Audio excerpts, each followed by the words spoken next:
Hello, new mothers. Today we are going to discuss about diet during breastfeeding. What you eat during breastfeeding is very important.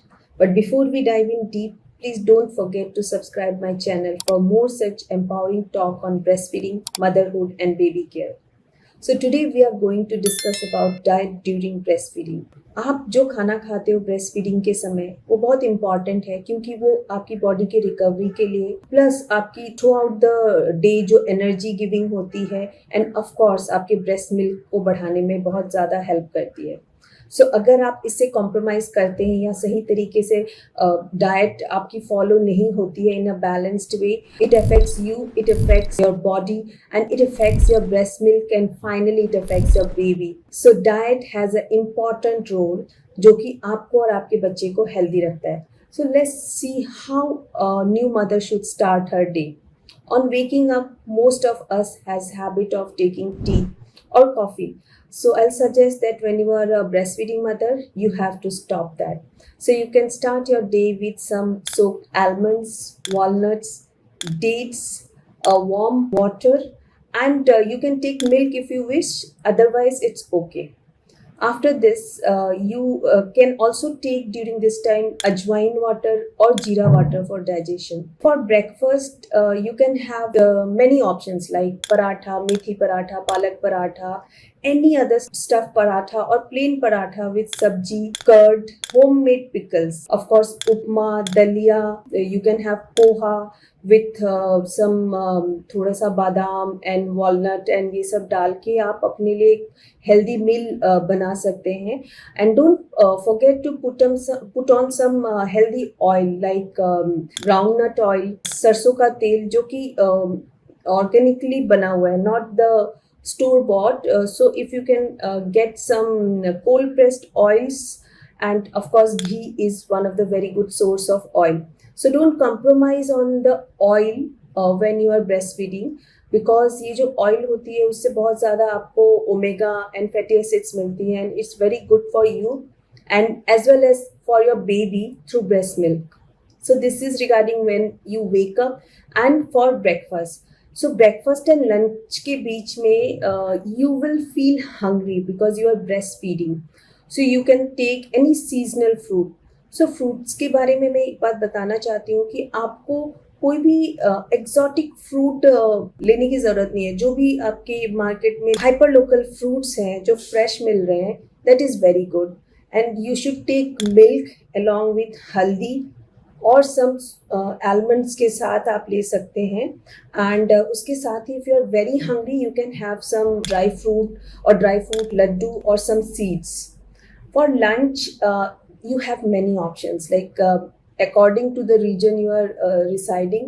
अगर आप लोग रोटी खाने वाले reason से हैं so take रोटी, सब्जी, दाल, दही, salad, pickle and don't forget to add paneer, or if you are non-vegetarian don't forget to take eggs, fish, chicken on alternate days or daily if you are okay with it. ज़्यादा nonveg से आपके बच्चे को कोई भी gas नहीं होने वाली है। And one more important thing I want to emphasis is कि बहुत लोगों का ये सोचना होता है कि जो राजमा होते हैं, छोला होता है, चने दाल होते हैं, काली दाल होती है, that will cause gas in your baby. So let me tell it clearly that chole, rajma, kali dal, chana dal will never cause gas in your baby. But एक चीज़ का ध्यान रखना है कि आपको कोई भी दाल बनानी है तो उसको 4 से 6 घंटे सोक करके रखना होता है, जिसमें उसकी जो एंटी न्यूट्रिएंट्स होती है, फाइटिक एसिड एंड वो सब चली जाती है एंड ये डाइजेस्ट करने में इजी होता है आपको भी। सो अगर आपकी ये कंसर्न है कि मैं ये दाल नहीं खाऊंगी एंड वो दाल नहीं खाऊंगी, आई रिक्वेस्ट कि आप एक बैलेंस डाइट खाइए, सारी दाल को रोटेट कर करके खाइए, कभी कभी मिक्स दाल खाइए, कभी कभी आप सोक करके स्प्राउटेड दाल खाइए, so that you get all the nutrition. End of course आपकी जो चावल है उसको भी हमें भिगो के रखना होता है and you should wash it 2 to 3 times before cooking, because rice में भी आर्सेनिक एंड एंटी न्यूट्रिएंट्स रहते हैं। सो राइस दाल को हमेशा सोक करके एंड 2-3 बार धोना होता है। देन उसकी जो न्यूट्रिशन है वो अच्छी तरीके से आपको मिलती भी है, प्लस आपके बॉडी में एब्जॉर्ब भी होती है। आफ्टर लंच आती है इवनिंग स्नैक्स। सो इवनिंग स्नैक्स में आप लोग गोंद के लड्डू या ड्राई फ्रूट लड्डू एंड जो सीड्स होते हैं उसको रोस्ट करके खाइए, जिससे आपको बहुत अच्छे से ओमेगा एंड फैटी एसिड्स मिलती हैं। You can take milk, you can take thepla, you can take paratha. जो ये इवनिंग वाली स्नैक्स होती है ना, उसको आपको कॉम्प्रोमाइज़ नहीं करना है, बिकॉज मदर की बॉडी को 500 से 600 कैलोरी एक्स्ट्रा लेनी होती है। एंड ये जो इवनिंग वाला स्नैक्स है, अगर इसमें आप थोड़ा बहुत खा के रख देते हैं, तब आपको जो एक्स्ट्रा 500 से 600 कैलोरी लेनी होती है ड्यूरिंग ब्रेस्ट फीडिंग, वो आपकी डाइट में मिसिंग हो जाती है। सो आप वीक फील करना स्टार्ट करेंगे। तो आई विल टेल कि आप लोग हमेशा ये जो इवनिंग वाली स्नैक्स है उसको बहुत ज़्यादा इंपॉर्टेंट दें and take it heavy and balanced. And रात के लिए you can have again repeat आप जो लंच में लिए थे, जैसे कि rice, dal, roti, sabzi, dahi, dal, paneer and add non veg and add salads, घर की बनी हुई अचार। सो ये सारी चीज़ें मिलके एक बैलेंस डाइट बनती है। And when you go to sleep, please don't forget to take a warm milk with haldi और जैगरी और थोड़ी सी नटमेग पाउडर के साथ और शतावरी पाउडर के साथ। So it will boost your milk supply. And of course, when you're feeding at night, you have to wake up, you feel hungry. So keep some laddu, dry fruits, or any dry items so that you can munch on it and take water. Throughout the day, आपकी water intake should be on point, because dehydration होने से आपकी milk supply भी कम होगी and you'll feel weak. ये सब हुई बातें हमारे डाइट की, मदर की, कि कैसे मिल्क सप्लाई बढ़ाया जाए। But there are some food जो कि हमें अवॉइड करना चाहिए during breast feeding.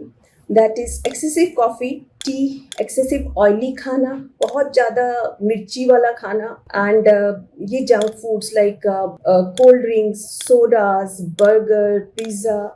If you avoid it, you will also be happy and your child will be happy.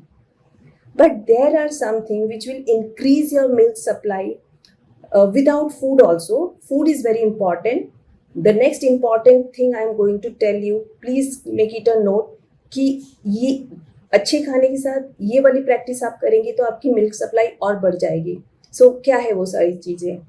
वो है जितना आप बच्चे को अपने स्किन टू स्किन कांटेक्ट में रखते हैं, अच्छे से लैच कराते हैं, फ्रीक्वेंट फीडिंग कराते हैं, specially night feeds. Night feeds are very important, because night feeds में प्रोलैक्टिन रिलीज होती है, जिससे कि आपकी मिल्क सप्लाई बढ़ती है। एंड जितना आप फ्रीक्वेंटली फीडिंग करेंगे उतना आपका ब्रेस्ट एम्प्टी होगा। And last and important part is, जितना आप कॉन्फिडेंट रहेंगे, जितना काम एंड कंपोज रहेंगे, उतना ही आपका बेबी काम एंड कंपोज रहेगा और आपकी मिल्क सप्लाई बढ़ेगी। So I hope this video help you. And बहुत सारी न्यू मदर्स अपने खाने को रेस्ट्रिक्ट कर देती हैं, एंड ये वीडियो आपको बहुत हेल्प करेगा कि आपको घर का सब कुछ खाना है, बैलेंस खाना खाना है, एंड कोई भी चीज़ जो कि हेल्दी है उसको रेस्ट्रिक्ट नहीं करनी है। Please subscribe my channel and like and share with new mom, so that उनको भी ये बेनिफिट हो। Thank you.